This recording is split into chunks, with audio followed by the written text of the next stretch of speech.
Oi, gente, boa noite, a paz do Senhor Jesus. Segunda-feira, mais uma semana a qual o Senhor preparou, né? Tem nos guardado, tem nos abençoado, tem cuidado de cada um de nós. Tenho certeza que o Senhor tem cuidado, a mão dele está estendida para cuidar de você e a sua família. E eu tenho uma mensagem da parte de Deus, uma rápida, breve mensagem nessa noite de segunda-feira para abençoar, né, a sua noite, a sua semana. E essa palavra está lá em João, Evangelho de João, capítulo 21, versículo 15. O encontro de Pedro com Jesus, né? O reencontro. João 21:15 diz: E depois de terem jantado, disse Jesus a Simão Pedro: Simão, filho de Jonas, amas-me? Amas-me mais do que estes? E ele respondeu: Sim, Senhor, tu sabes que eu te amo. Disse-lhe: Apacenta os meus cordeiros. Tornou a dizer-lhe segunda vez: Simão, filho de Jonas, amas-me? Disse-lhe: Sim, Senhor, tu sabes que eu te amo. Disse-lhe: Apacenta as minhas ovelhas. Disse-lhe pela terceira vez: Simão, filho de Jonas, amas-me? Simão entristeceu-se por lhe ter dito terceira vez: Amas-me?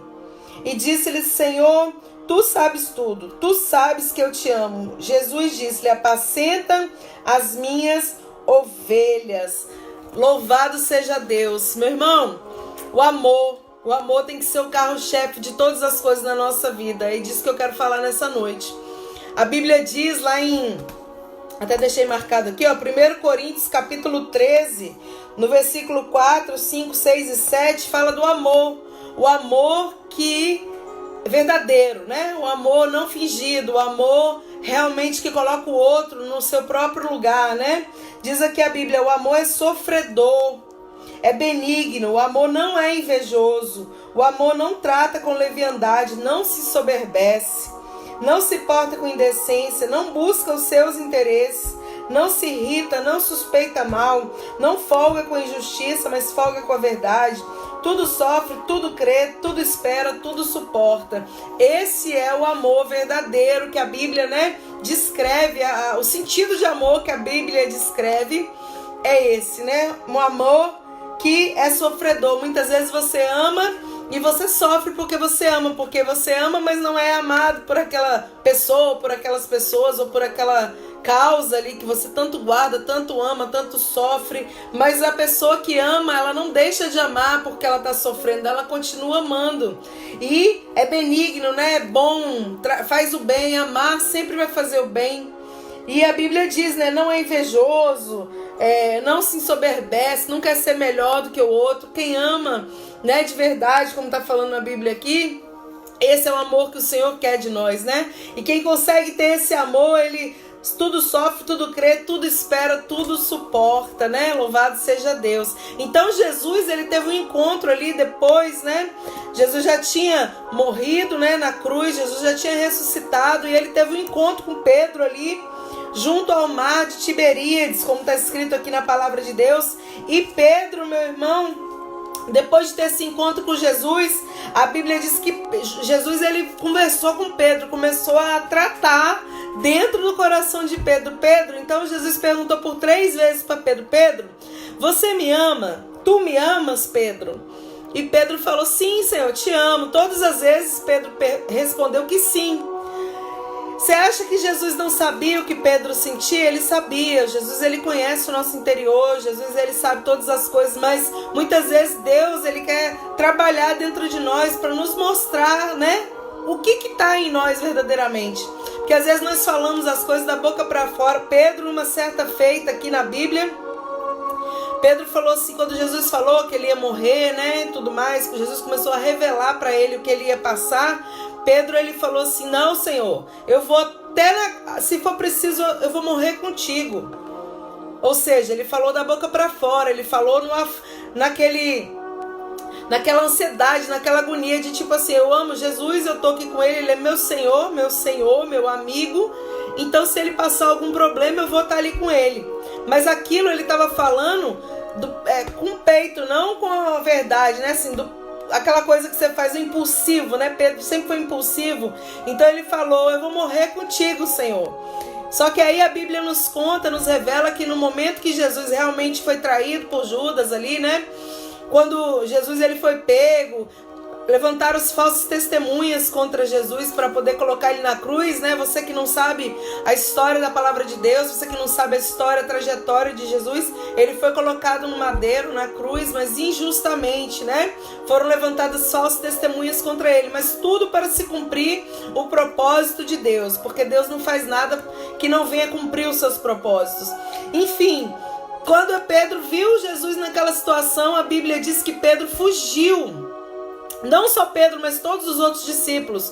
Quando eles viram aquela situação, Jesus sendo preso ali, né? Todo mundo ali sem poder fazer nada. Aqueles soldados armados, aquela multidão de pessoas ali querendo prender todo mundo. Eles, sumiram, né? Por isso que a Bíblia diz, ferirei o pastor e as ovelhas serão dispersas. Foi o que aconteceu na palavra de Deus.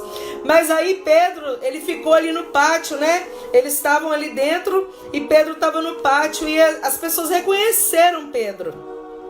Porque Pedro parecia com Jesus. Interessante que a Bíblia fala assim, a tua fala te denuncia, ou seja, ele falava como Jesus, ele parecia com Jesus, ele era amigo de Jesus, ele era discípulo de Jesus, ele era servo do Senhor, então ele só podia parecer com o Senhor, não tinha outra coisa para a vida de Pedro. Mas Pedro, nessas 3 vezes que ele foi indagado, né? Eu conheço você estava com Jesus, você estava com ele.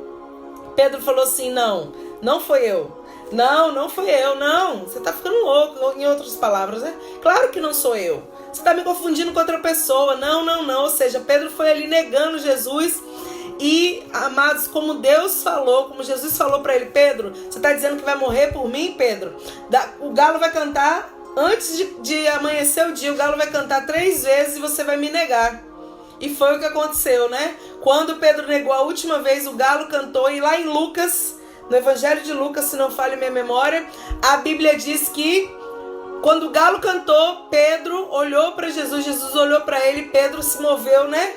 De muita tristeza, muita decepção, porque ele não acreditou. É como se caísse a ficha. Eu não acredito que eu neguei Jesus. Eu não acredito que eu disse para todo mundo que eu não conhecia ele. Eu não acredito que eu abandonei ele, em outras palavras. Então Pedro ficou meio com esse remorso aí por um bom tempo, até Jesus voltar e tratar com ele. Porque como eu tenho dito nas últimas mensagens, Jesus ele sempre vai tratar conosco. Jesus ele sempre vai, né, nos mostrar o que em nós está atrapalhando dele ser mais presente, da presença dele ser mais forte. Então a Bíblia diz que Jesus começou a indagar Pedro. Pedro, tu me amas? Simão Pedro, né? Tu me amas mais do que esses? Tinham outros discípulos ali, Pedro, e Jesus perguntou para ele, né? Pedro, você me ama mais do que esses que estão aqui? Pedro falou, sim, Senhor, tu sabes que eu te amo. Porque ele sabia que Jesus sabia todas as coisas, né? Então Jesus fez o quê? 3 vezes ele fez essa pergunta. Pedro, Simão Pedro, filho de Jonas, amas-me? Sim, Senhor, tu sabes que eu te amo. Ou seja, a resposta de Pedro sempre foi, o Senhor sabe, porque o Senhor sabe todas as coisas. E na 3ª vez que Jesus perguntou, Pedro, você me ama mesmo? E Pedro se entristeceu, né? Igual está dizendo aqui a palavra, olha, Simão entristeceu-se por ter dito 3ª vez se ele amava, ter perguntado 3ª vez. Meu amado, você que está me ouvindo, você que vai me ouvir ainda, né, vai ouvir essa mensagem, o Senhor ele nunca faz nada à toa. Se o Senhor perguntou para Pedro 3 vezes, é porque o Senhor queria trabalhar no coração de Pedro, mostrar para Pedro, Pedro, você realmente me ama, né, Pedro? Porque Jesus sabia que foi no momento de fraqueza, momento de medo, momento de insegurança que Pedro foi lá e negou Jesus, como muita gente faz. Tem pessoas que elas condenam Pedro, né? Elas apontam o dedo para Pedro, porque se fosse eu não faria. Mentira, faria sim. Porque muitas vezes no momento de fraqueza, no momento de decepção, no momento de medo com a situação, as pessoas negam Jesus. Infelizmente, não deve ser assim. Na verdade, as pessoas têm que ter coragem, as pessoas têm que ter ousadia, têm que acreditar que Deus vai dar o livramento, que Deus está conosco. Mas isso não é sempre que acontece. Infelizmente, ainda existem pessoas e existem situações as quais as pessoas negam que conhecem a Ele, negam que servem a Ele, negam que creem nele, negam tudo. Até quando a gente tem pouca fé, quando a gente não crê, a gente está negando, né? Tudo que a gente aprendeu da palavra de Deus. Será que se Deus que levantou Lázaro do túmulo, depois de 4 dias, Ele não pode fazer qualquer coisa por mim e por você? Será que o Deus que parou o mar, parou a tempestade, né? Fez com que houvesse bonança ali naquele lugar, Ele não pode trabalhar na sua situação, na minha situação?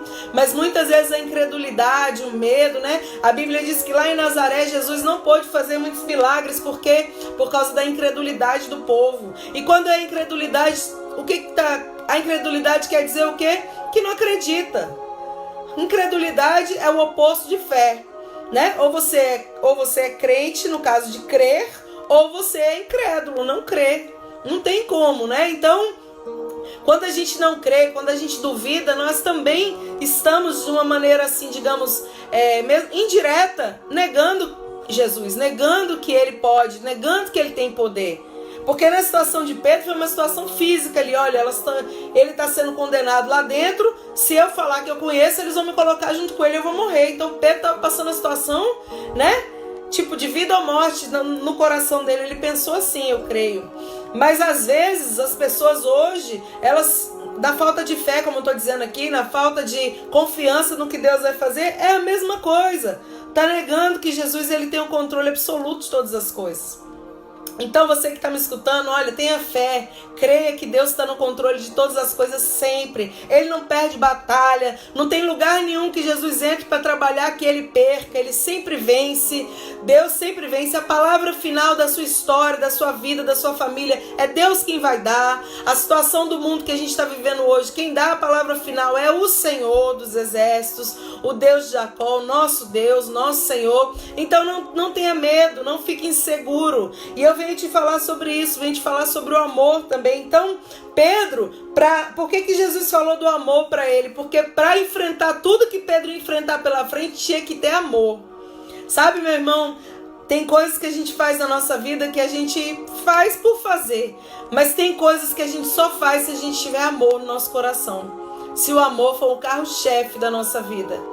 E o Senhor, Ele quer que, como está ali em Coríntios que eu estava lendo, né? O Senhor quer que o amor prevaleça na nossa vida. Que a gente cuide por amor, que a gente faça a obra dEle por amor, que a gente ajude as pessoas por amor, que a gente dê uma palavra de esperança por amor. Você podia estar em outros lugares agora, e eu também, mas nós estamos aqui, né? Você está escutando, eu estou aqui ministrando, porque por amor, porque o amor move os nossos corações, o amor pelo nosso Deus, né? O amor pela palavra do Senhor, o amor por aprender mais do Senhor. Então nessa noite eu deixo essa mensagem, essa reflexão de João capítulo 21, do versículo 15 ao 17, que foi o que eu li, e depois eu também li lá em Coríntios, né, para quem chegou depois, 1 Coríntios capítulo 13, do 4 ao 7, onde fala que o amor tudo sofre, tudo crê, tudo espera, tudo suporta, o amor, né? Então que você tenha esse amor para dar para as pessoas, que você faça tudo por amor, tudo que você fizer, tudo que vier à sua mão para fazer na sua vida, faça com muito carinho, com muito amor, com muito zelo. Faça como se fosse, né? Às vezes você faz para o outro, mas faça como se você estivesse fazendo para você mesmo, porque o que você faz para você, você sempre vai fazer bem feito. Então faça isso para o seu próximo, faça isso para o seu familiar, para o seu amigo, para o seu irmão em Cristo. Faça por amor. Jesus, ele estava levantando Pedro naquele dia ali. Pedro que negou Jesus, Pedro que foi fraco, Pedro que teve medo, Pedro que era afoito. Naquele dia ali, né, junto ao mar de Tiberíades, Deus estava levantando Pedro oficialmente, né, dentro do coração de Pedro, fortalecendo ele, né, curando aquela ferida de ter negado Jesus, de ter sido incrédulo. Deus estava curando, tratando o coração de Pedro, porque Deus estava levantando um homem para cuidar da sua igreja. E assim é o Senhor na sua vida. O Senhor te ama, o Senhor tem um propósito contigo, e você só vai conseguir realizar se for por amor. Nada mais vai mover, né? Tudo que você tentar fazer por força não vai funcionar. Tudo que você tentar fazer por obrigação piorou. A gente não faz nada por obrigação. Você até começa, mas não termina. Mas quando você faz por amor, você cumpre o seu chamado, você cumpre o seu ministério, você cumpre aquilo para o que Deus te convocou, por amor. Então eu convoco você nessa noite, nessa segunda-feira, para começar uma semana, né? Tudo que você fizer nessa semana, na sua vida, faça por amor. Pedro, você me ama, então você... Olha o que Deus falou para ele. Pedro, você me ama? Sim, Senhor, tu sabes que eu te amo. A resposta de Pedro. E aí Jesus falou para ele, então apacenta os meus cordeiros. Depois Jesus falou, você me ama? Sim, Senhor, tu sabes que eu te amo. Então apacenta as minhas ovelhas. Senhor, Pedro, você me ama? Senhor, tô ficando triste porque o Senhor sabe de tudo, o Senhor sabe que eu te amo. Então Pedro, olha, apacenta as minhas ovelhas. Ele, em outras palavras, o Senhor estava falando, faz a minha obra, faz aquilo que eu colocar nas suas mãos com muito carinho, com muito zelo, Pedro, porque o que eu colocar na sua mão é especial. E o Senhor disse para mim e para você nessa noite, o que Ele colocar na sua mão é porque Ele confia em você, porque Ele sabe que você vai conseguir, Ele não vai te dar nada que você não possa cuidar, fazer. Então faça com muito amor, faça com muito zelo. Aqui a gente estava relacionando a obra de Deus, né? Pedro cuidando das ovelhas, das pessoas. Mas eu trago essa mensagem para a nossa realidade hoje. Talvez você não cuide de ovelhas, talvez você não cuide de pessoas, né? Mas talvez você cuide de coisas, de situações que Deus tem colocado nas suas mãos para você ser responsável por isso. Faça com muito amor. Tem a sua família, né? Tem o seu trabalho, tem o seu ministério, tem várias coisas que o Senhor confiou a você, confiou a mim. Então que nós possamos fazer com muito, muito, muito zelo e amor, sabendo que tudo no final é para Deus. Porque dele, por ele, para ele são todas as coisas. Então glória, pois, a Jesus eternamente. Amém. Que Deus abençoe você, que Deus te ajude, me ajude, nos ajude a fazer o melhor, a fazer tudo com amor, a fazer tudo com muito zelo, para que Ele se agrade de nós, porque quanto mais, né, for dado, mais será cobrado. Quanto mais Deus te der, mais Ele vai cobrar de você. No sentido, não é uma troca, não é uma obrigação, mas no sentido de Ele quer, né? O Senhor está trazendo aqui a minha memória, já ia acabar a mensagem, mas eu vou falar rapidamente. O Senhor tem na Bíblia a parábola dos talentos. A um Deus deu 5 talentos, a outro Deus deu 2, a outro Deus deu 1. E a Bíblia diz, isso é uma parábola, né? Um ensinamento, onde Jesus usava coisas do dia a dia para ensinar verdades eternas. E Jesus, ele falou, né? A Bíblia diz que o Senhor deu talentos para aqueles 3 homens diferentes, 5, 2 e 1, né? 5 talentos, 2 talentos e 1. E ele foi embora para uma terra distante. É uma história, é uma parábola, é um ensinamento, como eu disse. E depois que ele voltou, a Bíblia diz que o que tinha 5 talentos, ele multiplicou, granjeou mais 5. Ou seja, ele dobrou aquilo que o Senhor entregou na mão dele. O que tinha 2 também granjeou mais 2 talentos. E o que tinha 1, ele enterrou, escondeu e não fez nada com aquele talento. Muito pelo contrário, ele guardou, escondeu. Além de não multiplicar, ele ainda escondeu o que Deus tinha dado para ele. Moral da história, o que o Senhor quer falar conosco, que é o que a Bíblia ensina nessa parábola dos talentos. Quando o Senhor voltou para requerer os talentos, ele ficou feliz. Então ele falou, olha, bom está, né? Bem está, servo fiel. Entra no gozo do teu Senhor, né? Entra aqui para a presença, para a glória de Deus. O que fez 5, o que fez 2. E o que tinha 1 talento, ele falou assim, ele veio apresentar para Deus nada, né? Porque ele não multiplicou, ele não fez nada, muito pelo contrário, ele escondeu. E o Senhor, ele ficou muito bravo com aquele servo e ele falou, olha, você não sabia, né, que eu podia fazer com que esse talento se multiplicasse? E ele começou a falar com ele, então você é um mau servo, né? Ou seja, você é um mau servo. Então o que Deus quer trazer para nós aqui, rapidamente, para encerrar essa mensagem? Que o que o Senhor colocou na sua mão, você tem que multiplicar e não esconder. Se Deus tem dado assim coisas para você cuidar, porque eu estou usando essa palavra de Pedro para ensinar, né, a mim e a você, que tudo que Deus dá para a gente cuidar, a gente tem que cuidar e com amor. Pedro ia cuidar de ovelhas, de pessoas, né? De um rebanho, de muita gente. E você tem coisas que Deus tem te dado para você cuidar, talentos, né? E o que você tem feito com esses talentos? Tem cuidado de tudo com muito amor ou tem desprezado esses talentos? Tem zelado por aquilo que Deus colocou na sua mão como confiança? Imagina que Deus Todo-Poderoso confiou coisas na sua mão para você ser o responsável, a responsável de estar cuidando daquilo ali, até que Jesus venha. Você está cuidando com amor, como se fosse para Deus mesmo? Ou você está deixando de lado aquilo que o Senhor tem colocado na sua mão? É muito séria essa palavra, eu nem imaginava que o Senhor ia falar essas coisas. Mas que a gente possa, irmãos, né? Que a gente possa, você que está me escutando, granjear talentos. Ou seja, Deus te deu, se esforce, porque quanto mais você tiver, mais Ele vai te dar. Sabe a Bíblia nessa parábola dos talentos?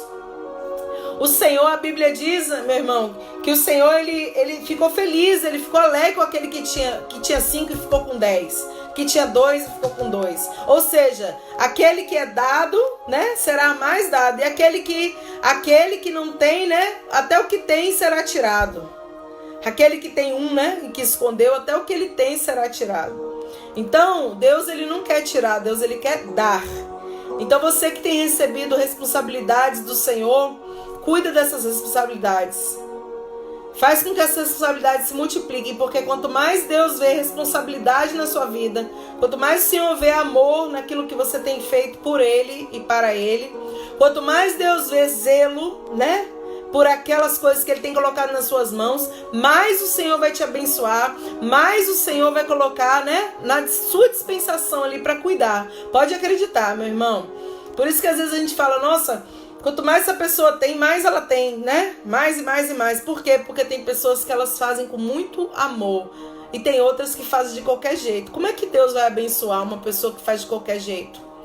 Se você tem um trabalho, vou dar um exemplo fora da Bíblia para você entender o que quero dizer e o que essa mensagem quer trazer para nós hoje. Se você tem um trabalho, por exemplo, né? Que esse trabalho seja, que você honre esse trabalho, que você faça o seu melhor. Porque lá dentro desse trabalho você pode ser grandemente, né, ganhar mais responsabilidade, ser grandemente honrado pelo Senhor que vê o seu zelo nas pequenas coisas, né? É assim que Deus faz. E você que tem, né, uma família, cuida dela com muito amor, porque o Senhor tem pessoas que não têm o que você tem, honra isso que Deus te deu. Você que tem um ministério, né, um chamado de Deus, você que tem, né, o privilégio de ter uma voz linda para louvar, é um chamado de Deus, é um dom de Deus. Você que tem o privilégio de orar, né, e saber orar, saber ter as palavras certas para orar, sabedoria para interceder por vidas. Você que tem o dom da palavra, do conhecimento, para poder ensinar as pessoas, ministrar a palavra sobre as pessoas, faz tudo isso com muito zelo. Faz tudo isso com muito amor, porque o Senhor vai recompensar, porque o Senhor vai se agradar da sua vida e Deus vai abençoar tudo aquilo que você colocar a mão. Olha para a vida de José, meu Deus, eu quero acabar, não consigo. Olha para a vida de José. José lá, filho de Jacó, o que a Bíblia diz? Que tudo que José tocava era abençoado. Sabe por quê? Porque ele fazia tudo como se fosse para o Senhor. Ele não fazia pensando que ele era um escravo no Egito. Ele não fazia pensando que ele era um prisioneiro ali na prisão. José foi escravo na casa de Potifar. José ficou 2 anos na prisão, injustamente. Várias coisas José fez, mas aonde José estava, Deus honrava ele. Sabe por quê? Porque ele estava na casa de Potifar como escravo, mas ele fazia todo o trabalho com amor, não como um escravo. Ele fazia com amor, como se fosse para o Senhor. Depois José ficou na prisão, né? E ele fazia tudo ali dentro, né? Ele estava preso, mas depois a Bíblia diz que ele ficou sendo responsável por aquela prisão. Para você ver que até dentro da prisão Deus honrou José. Deus honra, meu irmão, aquele que faz tudo para ele com muito amor. Então essa foi a pergunta de Jesus para Pedro. Pedro, Simão Pedro, filho de Jonas, amas-me mais do que estes? Porque, Pedro, o que eu tenho para colocar na sua mão é muito grande. Você me ama para você conseguir concluir isso que vai estar aí diante de você? Então, Pedro respondeu sim. Sim. Agora ele era firme. Agora ele era constante. Agora ele era abundante na obra do Senhor, sabendo que nada era em vão. Seja firme, constante, abundante na obra do Senhor, sabendo que seu trabalho não é em vão no Senhor. Que Deus te abençoe, te fortaleça, te ajude, né? Te ensine, te direcione e que você possa ser uma bênção aonde você for colocado. Em nome de Jesus. Amém.